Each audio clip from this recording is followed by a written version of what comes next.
Hi everyone! Today we're going to be talking about form and plotting of your stories. How do you formulate your stories and how do you look at the plot? And where is your character going into conflict and where is the tension? So I want you to take a minute and think about a story that in the United States a lot of people would be familiar with. Now I want you to write 1 or 2 sentences for what this story is about. Now keep those 2 sentences handy because we're going to be using them in just a moment.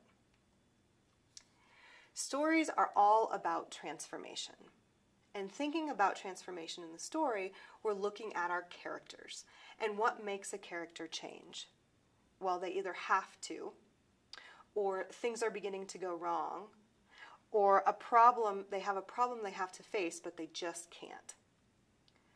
Problems cause conflict, and conflict forces a character to change.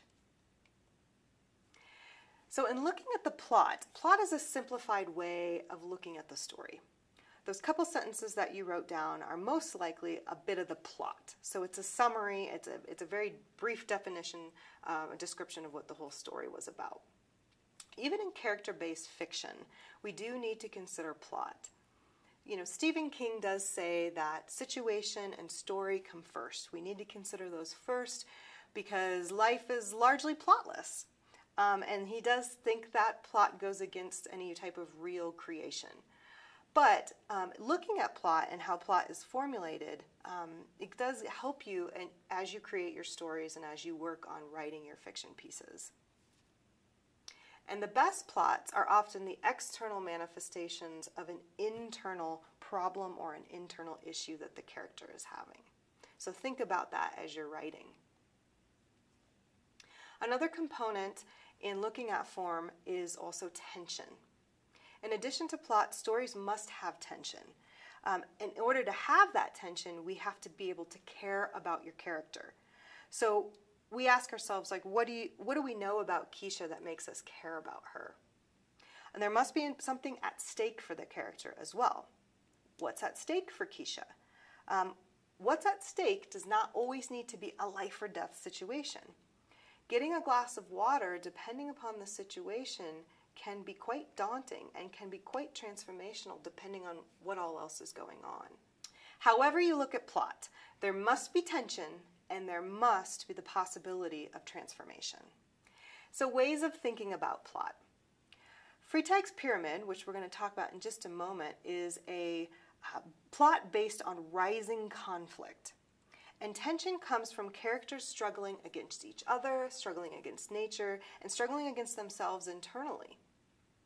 The climax, which we highly recommend that you always show in a scene because you want to have the reader feel as if they're there and experiencing that climax, is when a character begins to transform and the problems start to be solved.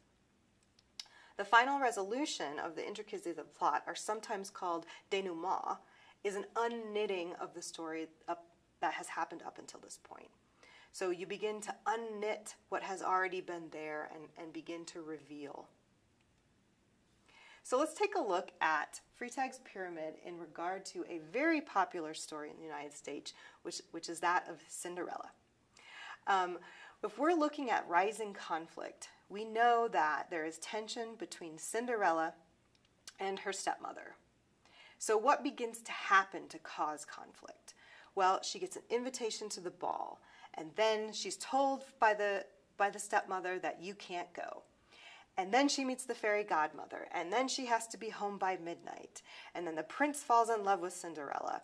And then the clock strikes midnight, and then everyone must try on the slipper. And then the stepmother says, well, you can't try on the slipper. And then all of a sudden, we hit this crisis and this climax, which is the slipper fits. And then we go into denouement, which is they lived happily ever after. And we figure there's a wedding and blah, blah, blah. But you can see that is an example of plotting through conflict and through the rising conflict. Other ways of thinking about plot are Mel McKee says a story is war. And when you think about a story as war, it's basically for you to get your fighters fighting. You get your characters moving, they're doing action, they're they're making wrong moves and they're making decisions, and then they're trying to figure out where do those decisions lead them. Have something worth fighting for. There needs to be something at stake, otherwise why are they fighting? Sometimes it can be looked at as a series of battles, last being the biggest and most dangerous. And you could show a walkout from the fight. So that's another way that McKee wants us to think of plot as war. Another way to think of the plot is both in connection and disconnection. Rather than conflict being the source of tension, you could think of the tension coming from how the characters begin to disconnect. Again, now let's look at the same rundown through the connection and disconnection theory, where Cinderella now disconnects from her mother, who dies, and connects to her father. Then she disconnects from her father because her father marries her stepmother. Now she's isolated. She's a girl without a family. Then she connects to the fairy godmother who appears. Then connects to others at the ball, and then is forced to disconnect when it hits midnight. And at the end, she connects the prince to finding a new family. And in a sense, the whole story is really the journey about going from one family to another, and that perhaps is Cinderella's transformation. So you can see the slight differences in the connection and disconnection model versus the Freytag's pyramid of rising conflict. Both are equally accurate. So there are three main ways of developing plot. You can work from a first line and discover the plot as you go. You can plot backwards from a turning point, so you have a very specific turning point and you go backward. Or you borrow a plot from fairy tales, religious stories, folk stories, or other common narratives, and you kind of recreate in your own terms, but you use the same sort of plot and form. Now, as you start to write your stories, both thinking about the fiction story for the workshop as well as for the portfolio, think about how do you think you're going to approach plot. You're going to start with situation and start with story. Are you going to get your fighters fighting? Are you going to use conflict? Are you going to use disconnection and connection? That's completely up to you as a writer. But I hope that you find this section important as you incorporate into the stories that you are writing now and working on and editing for the portfolio.